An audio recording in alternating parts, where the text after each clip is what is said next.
રામ નામથી પથરા તર્યા, પુલ બંધાયો, પાજ બાંધી એટલે સેતુ બાંધીને રામ સૈન્ય લંકામાં પહોંચ્યું. પછી વાત તો ગુંજે ને કે મારો આ પુલ બંધાણો કઈ રીતે, બ્રિજ બંધાણો કઈ રીતે?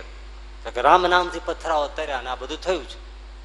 તો રાવણને તો થઈ જાય ને, એક તો અહંકાર ઘસાય, એને ધક્કો લાગે કે મારો આ શું, એ રામ જેની ઘરવાળીને હું ઉઠાઈ આવ્યો છું અને એનું નામ બોલે ને પથરાવો ત્યારે મહાન મહાન શિલાઓ, મોટી મોટી વજનદાર શિલાઓ સેતુ બાંધીને અહીંયા સુધી આવી જાય, ગજબ.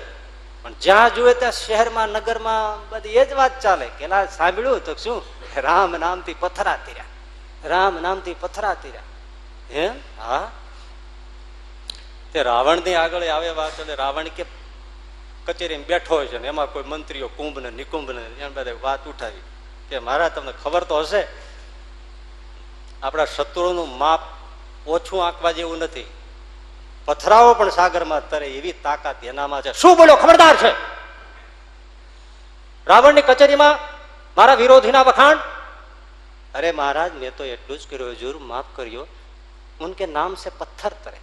क्यों तरे? मेरे नाम से भी तरे, राम के नाम से भी तरे, मेरे नाम से भी तरे. ખોબો પડી ગયો. કોઈ નજીક જઈને કીધું તમારા, હા ચલો લંકામાં બંધ કરાવી દેજો બધા વાતો કરતા કે રામ નામથી પથરા તરે છે. પથરા રાવણના નામથી પણ તરે છે, એમાં મોટી વાત છે. ચાલો બધા, આખું મંત્રી મંડળ ને લંકાવાસીઓ બધા લઈને રાવણ દરિયા કાંઠે ગયો. મોટા મોટી શિલા લાવો, અને ભાઈ 10-15 મણનું મોટું, 15 મણ હોય એનાથી નહીં મોટું, 2-5-50 ટનનું નો, 20 ભુજાઓ, કૈલાસ ઉઠાવી લેતો એવો મોટો રાવણ હતો. કોઈથી ઉપડે નહીં એવો મોટો આલિશાન પથ્થરની મોટી ટૂંક પર્વતની હોય નાની ઉપાડી અને રાવણ મહારાજ નો જય હો કરીને આખો પથ્થર નાખ્યો. માખણનો પીંડો છાશ ઉપર તરે એમ તર્યો પહાડ. બધા કે વાત સાચી છે, આમાં કઈ રામમાં કરામત નથી.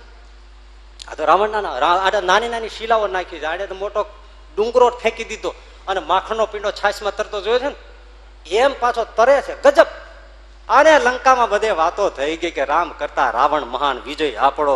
કારણ કે નાના નાના ટુકડા રામના નામે તર્યા, પણ તમે જુઓ રાવણના નામે મોટો પહાડ તરે છે, પહાડ. મહારાજા રાવણનો જય હો, મહારાજા રાવણનો જય હો. આખા નગરમાં ગુંજ પડી ગઈ. વાતે જો તાજુબી કરનારી છે. પણ મંદોદરીને ડાઉટ એ કે આને હું ઓળખું છું, તમને વધારે વધારે ઈ ઓળખતા હોય. કારણ કે તમે ગમે એટલી બાર બડાઈ મારો ઘેરે આવો, તું ચાનો મનો રે, તું મારી આગળ તો બોલતો જ નહીં. એ બધી બહાર તારે જે ડંફા થાકે છાન મનો ખાઈ લે, ખાઈ લે, લગભગ તો બોલે જ નહીં, બોલવાનો મોકો જ ન આપે. કારણ કે આપણી ભાષાને માતૃભાષા કહેવામાં એટલે જ આવે છે. પિતાને ક્યારેય મોકો જ મળે નહીં બોલવાનો.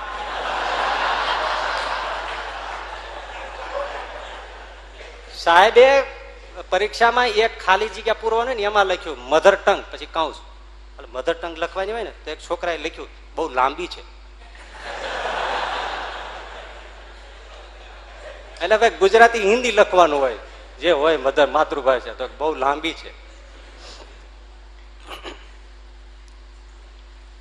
એટલે મંદોદરી જાણે. એટલે રાવણ આવ્યો જયારે કચેરીમાંથી ઘરે, એટલે મંદોદરી સીધો એમને લીધા. કે આ હું સાંભળું છું એ સાચું છે? કારણ કે હું બીજા ઉપર બહુ આધાર નથી રાખતી.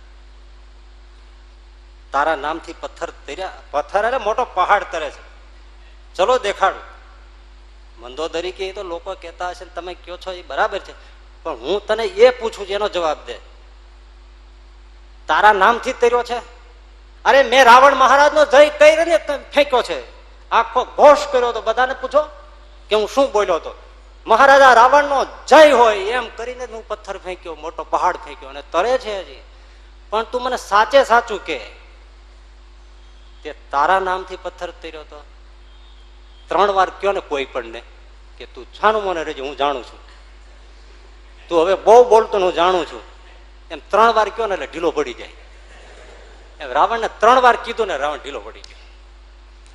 મંદોદરી કોઈને ન કે તો વાત કહું તો હું કોઈને નહીં કહું, છતાંય બૈરાઓને પેટમાં વાત રહી, અહીં આપણી સુધી પહોંચી.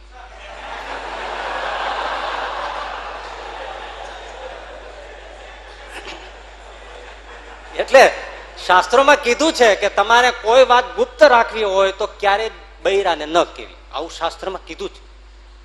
ગુપ્ત રાખવી હોય તો બહેનોને ન કહેવી, કારણ કે બહેનોના પેટમાં વાત નથી રહેતી. બિલાડીના પેટમાં ખીર ટકે તો બૈરાના પેટમાં વાત ટકે. બિલાડી ખીર ખાય એટલે ઉલટી જ થઈ જાય. બૈરાઓને સ્વાભાવિક બોલવાનું રહ્યું, વાતો કરવાનું કઈ માધ્યમ જોઈએ. મોટા મોટું દુનિયાનું ગપ્પુ હોય ને તો એક ઓટલા ઉપર 5 બહેનો બેઠી હતી, 5 ચૂપ હતી. એ મોટા મોટું ગપ્પુ છે, હોય જ નહીં. 5 બોલે ને કોણ સાંભળે ને કોણ બોલે છે ખબર જ ન પડે. તમને 5 બોલતી હોય.